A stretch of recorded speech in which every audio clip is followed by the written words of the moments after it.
Just try and make sure you get me in, and I'll talk, and I'm going to reflect on my trip to Pakistan. What a trip it was. Ali's father, who I had the pleasure of spending the week with him and his extended family, he left what was India in 1947 at the time of the partition and made his way to the new found state of Pakistan, which was meant to be for Muslims, and Hindustan was established for the Hindus, and the Sikhs at the time were hoping to get a state for them, Khalistan, and they never got it.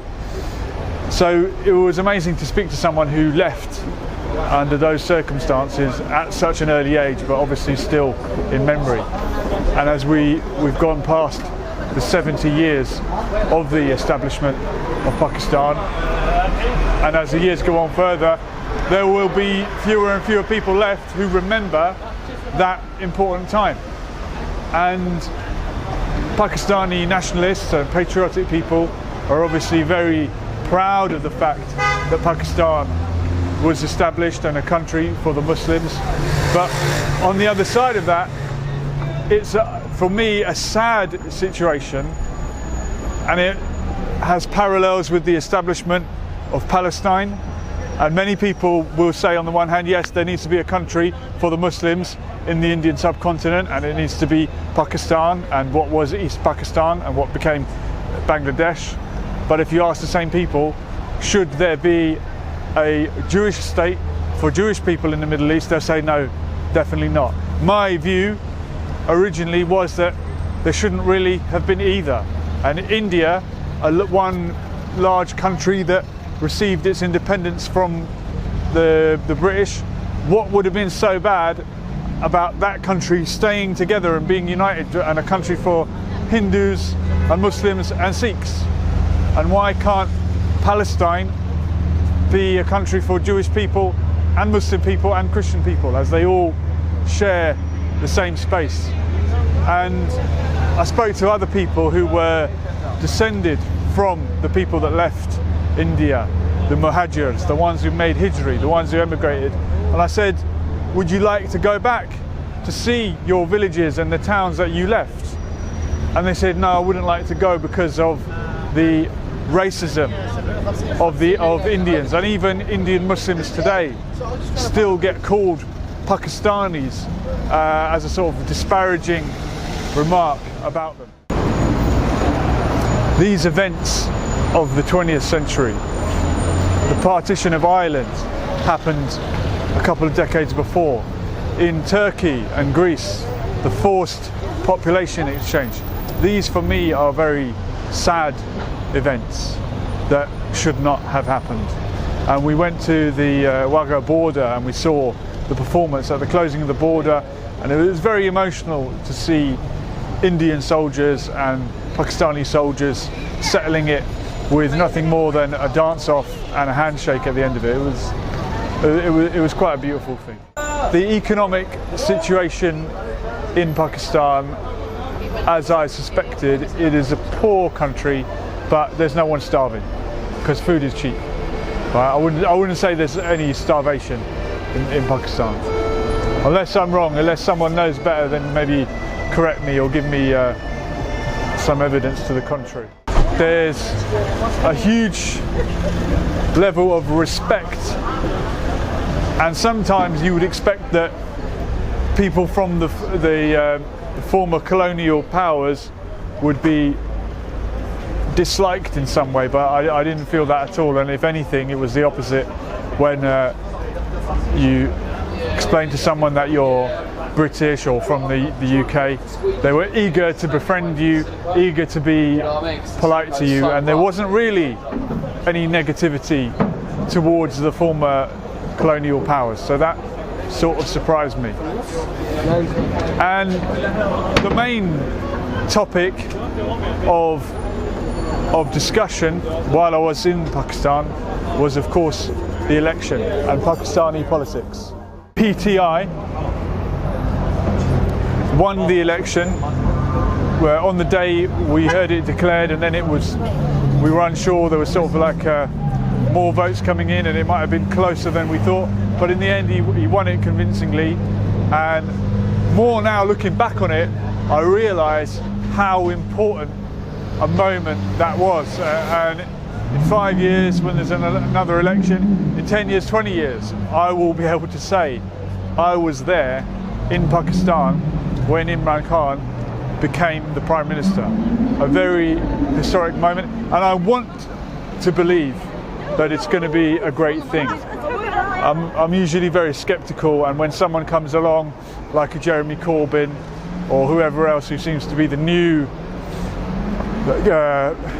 sensation, someone who's going to turn over a new leaf, much like Tony Blair was in 1997, and I think the betrayal by him has led me to be very sceptical every time a newcomer comes along and says they're going to be this new start doing away with corruption. But I'm optimistic about Imran Khan. When you hear his story, how he went from being a cricketer to a politician, and how he wanted to set up hospitals for cancer patients, it is an inspiring story. So to be there for that was pretty special. It was interesting to speak to the people who supported the other side. Certainly the majority of people I spoke to were all PTI supporters. But if I had to differentiate between the two, it would seem that the Noon League were the more conservative and the more right wing. I could be wrong as well on that. I don't know if the politics in Pakistan follows the right-left dichotomy, the right-left paradigm that we follow in the UK quite as clearly. Certainly the political system is based on the British system. That's why they have a Prime Minister and a Parliament and members of Parliament for each locality, each constituency. And yet again, people seem quite proud of that. But the very religious people would not vote, I think, in the elections. So and there were, while I was out there, people were texting me, "Oh, are you okay?" Because there were a few terrorist attacks, a few bombings at polling stations. Religion, I haven't really covered religion much, but religion out there, it's more just a part of life. Your friend Zishan was telling, I went up to the top of the roof and we were looking at the skyline, and there's this mosque and there's that mosque, and he was saying, "Oh, this mosque is Deobandi." I think he said Deobandi, right? Yeah. This one's Deobandi, this one's Ahl Sunnah. From my limited knowledge of what Deobandi means, it was just a Sunni reform movement that came about in the Indian subcontinent about 200 years ago. Around the same time, the Salafist movement under Ibn Abdul Wahhab emerged in Saudi Arabia.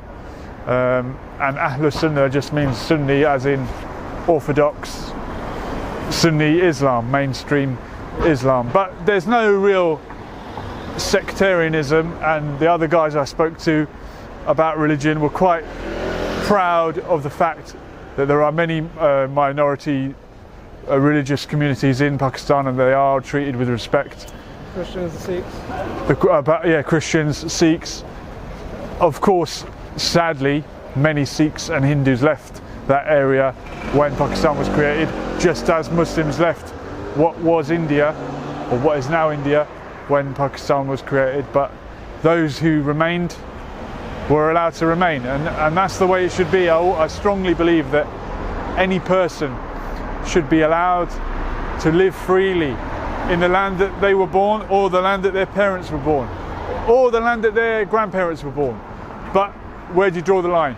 And if you go back any further than that, well, at what point do you become a Zionist?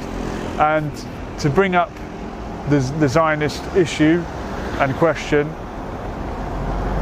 people will often say, why is it that the Palestinians are demanding the right to go back to their country 70 years on, when people like your dad and the Pakistanis who were in India, who left India 70 years ago, are not demanding to go back to their towns and villages, although I believe they do have the right and should be able to, and it should be welcomed if they want to. But the reason they are not, and the reason that perhaps the Palestinians are, is because there was a two-state solution in India and Pakistan. There was a two-state solution in Greece and Turkey. There was not in Palestine. There is still no country called Palestine. There is still no Palestinian state for those people to call home. So maybe there are parallels there, the same with Cyprus and what happened with the Greeks and Turks in Cyprus. But Pakistan as a country is an example of how a new country can work. It's still a young country. There's still work to be done. I'm optimistic that Imran Khan will take steps towards making it a better place to live.